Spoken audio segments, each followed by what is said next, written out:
Oscar Pistorius, whose murder trial begins in the North Gauteng High Court in March, is likely to know his fate by the end of this year.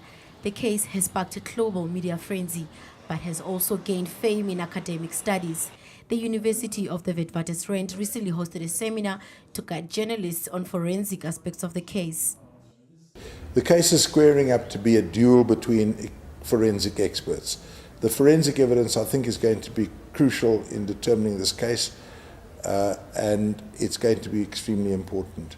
And that includes not only the ballistic evidence, but the evidence of what was heard, whether it could be heard, the evidence of the neighbors, the evidence of previous heated discussions at a late hour of night, which would give the lie to the fact that they were both sleeping quietly. So those are things that need to be tested in court.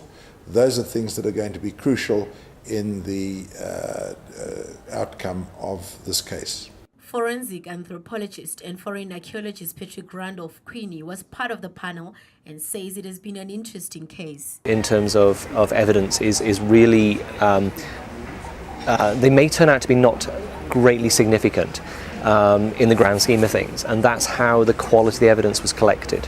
So how crime scenes are actually dealt with in South Africa is very different from how they're dealt with elsewhere in the world, or can be.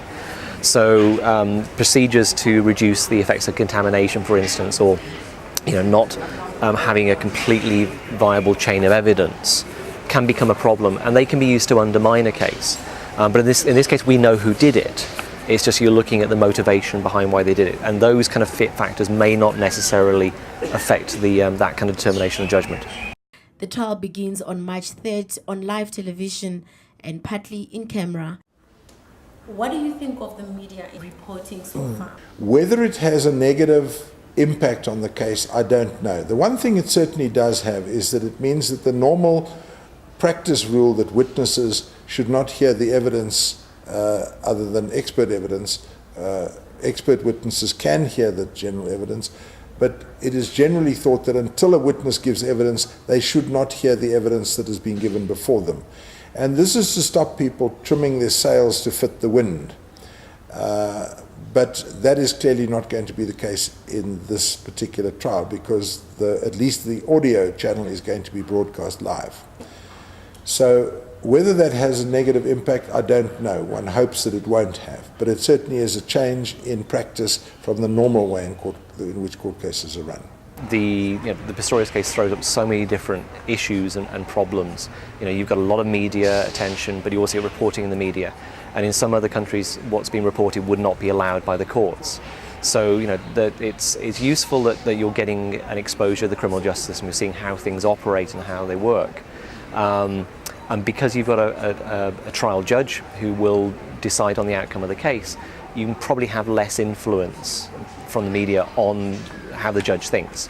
So it gives you a chance then to see how justice operates, how science operates, and how the whole process functions.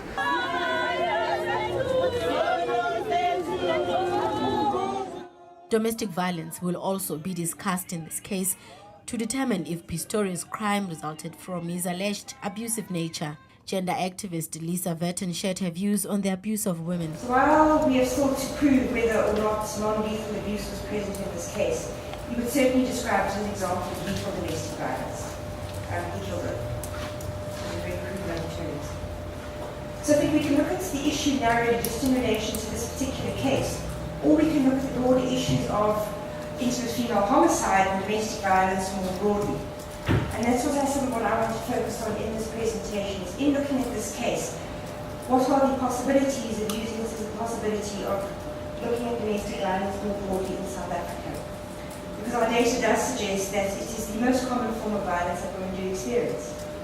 So it would be important, I think, and that when women watch this trial, you will certainly have many who are identifying very closely with what is going on.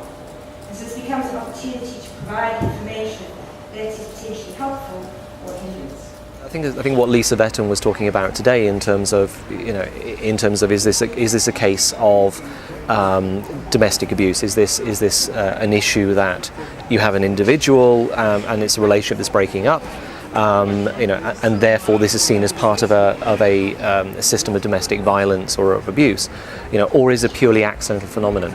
And I think that's going to come down to the big difference between whether it's a Schedule 5 or a Schedule 6 offence, is the motivation, it's the premeditation versus the accidental discharge, or overstepping the boundaries. If you have a household intruder, for instance, I mean, South African law is very, very clear on how far a householder and a responsible gunner can go in relation to that.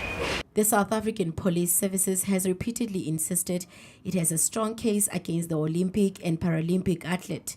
Pistorius has hired a team of legal experts to see him through against the state, which doesn't come cheap. A quick estimate, it will be more than R1 million. I've no doubt about that. These are expensive people. He uses a senior advocate, he uses a junior advocate. So these people come at a high price. He used other forensic teams, he had forensic experts in his team. So it might even run into millions of rands, but I've not seen any figures. I'm estimating on what I've seen of legal costs of other similar cases. Amagwena Manamila reporting for Business Day in Financial Mail.